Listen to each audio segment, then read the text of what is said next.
Hi everyone, in this video we take a look at DEKKER, a ranged support character in the game Predecessor. Now as a support character you're gonna find yourself helping in the dual lane as a support for your carry.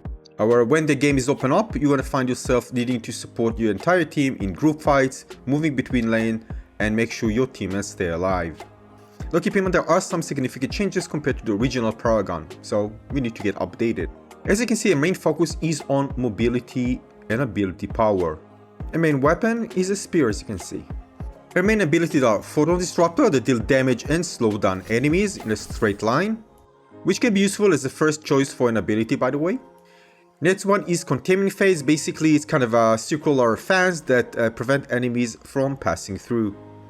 This was in Paragon, by the way. The original Paragon was an ult, I think in a much larger area, but now it's just a regular ability.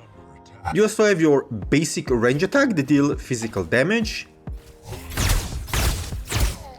Next one is Stasis Bomb, which is kind of launching a bouncing bomb ball that stuns enemies and deal damage. However, keep in mind, the further away you are from the target, the higher the stun duration.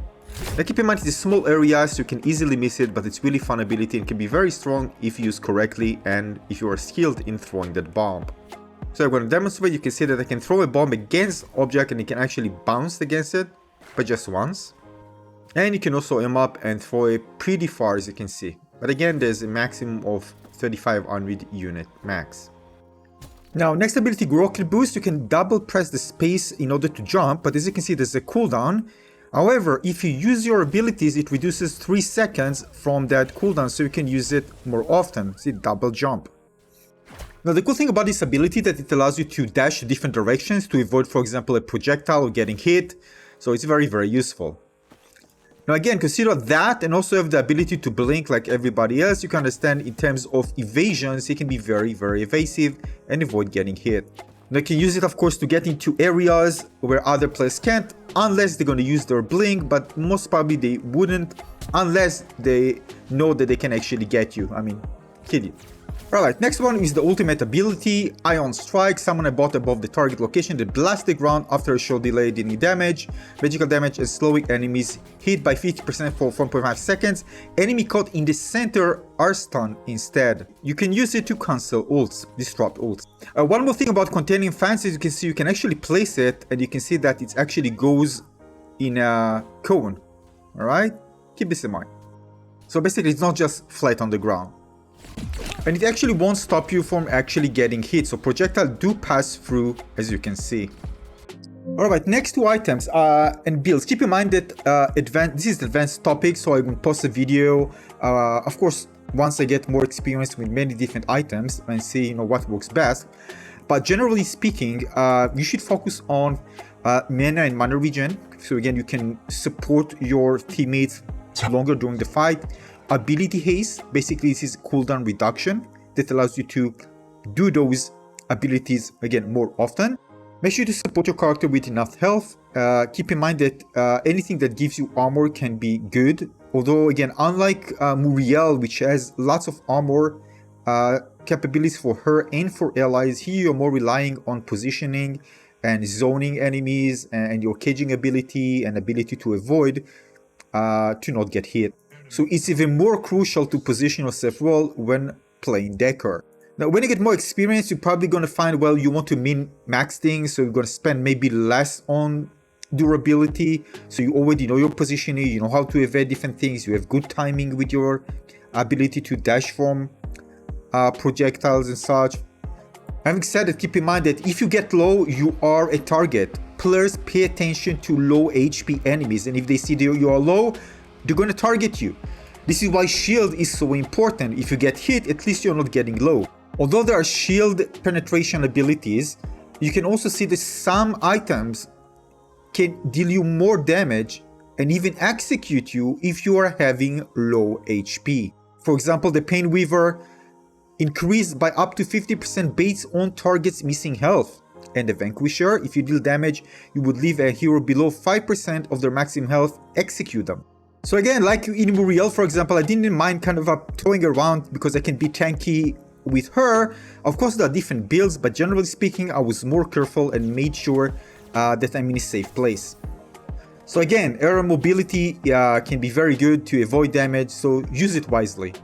Now I have to be honest with you, using the status bomb felt like a mini game. To be honest, I really enjoy kind of trying to, capture enemies, running far away from you with the bomb. It's really fun and satisfying if you get it. Now again, when you play as a support, you need to support your carry, make sure the carry stays alive, and make sure to help secure objective, and of course support the entire team as well. The dual lane is where the yellow orb is located, as you can see here on the mini-map. Now also don't forget the core synergy when you can use your abilities more often, especially if you have ability haste and more mana. This will reduce again the cooldown for your ability to double jump, allows you to avoid damage and basically make enemies focus maybe on other heroes rather than you because they can see you're very evasive. Now don't forget your core abilities are about slowing, stunning and zoning enemy, basically disrupting them.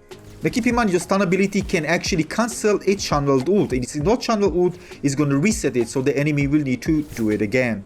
So your stun abilities are basically the Iron Strike if enemies are caught in the center, and Stasis Bomb. Stasis Bomb is going to be the main thing to try to cancel enemies' ults, especially if they are far away from you, but you need to aim properly. Now make sure to give the carry the last hits in order for the carry to eliminate the enemies and get more XP and gold, because it's going to be the main damage dealing role in the game, and basically you want to make sure to protect the carry because it can be very squishy.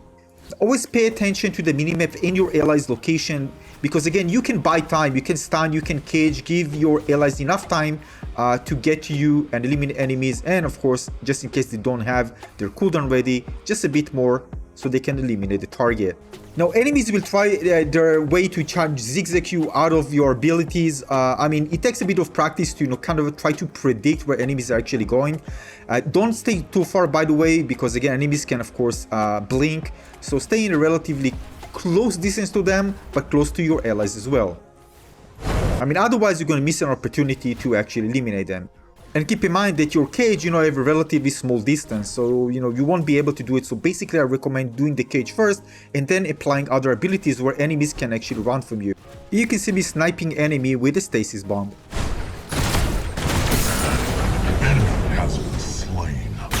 The Photo Disruptor have a relatively large area. I mean, when you execute it, looks like a small line, but it's actually larger. So if you can see, if I'm aiming to be to the side, it will still hit the enemy. Alright, so it gives you kind of more time to kind of predict the movement of the enemy and try to put it down in the right path to actually slow them down and deal damage. So you can see, if I hit them even just a bit, it activated. So here's the running enemy, for example, activated, and I slow them down, even if they are moving. So it gives you a bit of more range to actually play with it well and get the slow. One tip for you, by the way, regarding the Photon Disruptor, you can move your character and hit and try to confuse them by the way you're actually moving. So basically I execute it, but I move to the direction where I want them to think that I'm actually activating the ability, and then they're going to move back. So they actually move back towards where the ability is actually hitting. So rather than doing it in a predictable way, try to do it and move to confuse them so the ability will actually hit.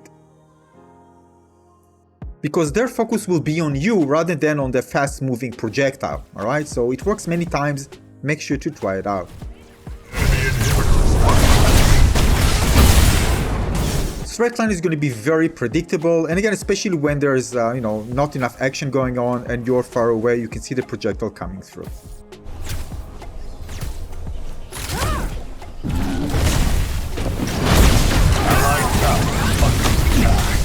Now keep in mind the Photon Disruptor can move from an elevated place. This can be used especially areas on the map where have high elevation. You can execute this ability from way above.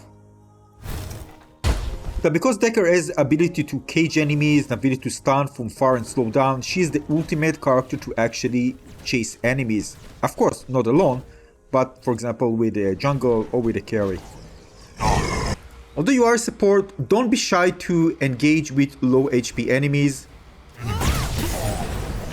and get them. Again, remember you can always disengage, cage, slow down and stun and get away. Alright, let's take a look at more gameplay so you can see what you can excel in and some tips that you can use when you play Dekker in Predecessor.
By the way, a good use of your fans is to split pathways. For example, if there are two enemies, you can just put it on one, deal with the other one outside, and then deal with the one inside.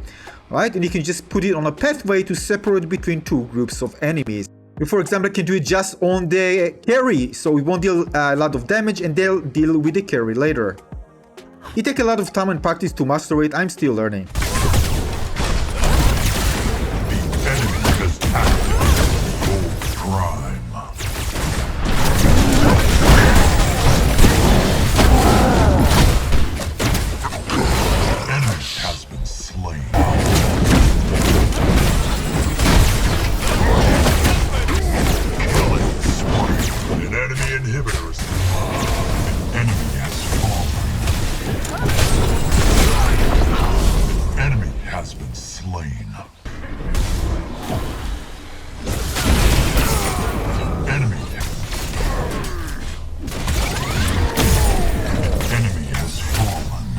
So as you can see, Dekker is an amazing support character, especially for her ability to zone enemies and hit them from far. So you know, when there's a Dekker around, you're gonna zone out and you need to be careful. Now of course you need to position yourself properly, again, because unlike for example Muriel that had lots of shield built in part of her ability toolkit, Dekker does not. But what she doesn't have in terms of durability, she gets it in terms of mobility. And it's really fun to play with her, especially with a bow, you know, just try to snipe enemies from far. Now I feel that I really need to practice with her a lot because again, for her positioning and timing is crucial, more than other support heroes that I play. So basically, yeah, it takes a lot of practice to master her. And this will be especially true once you go into competitive, so you need to pay attention and time things right, otherwise, well, you're gonna screw your support to your teammates. And this is it. I hope you enjoyed this beginner's guide to Dekker. If you have anything to add, let us know in the comment section below. Thanks for watching everybody. More coming, so make sure to subscribe and press the bell button to get notified when I release more videos, more guides for Predecessor. I see you on the next one. Thanks for watching. Cheers.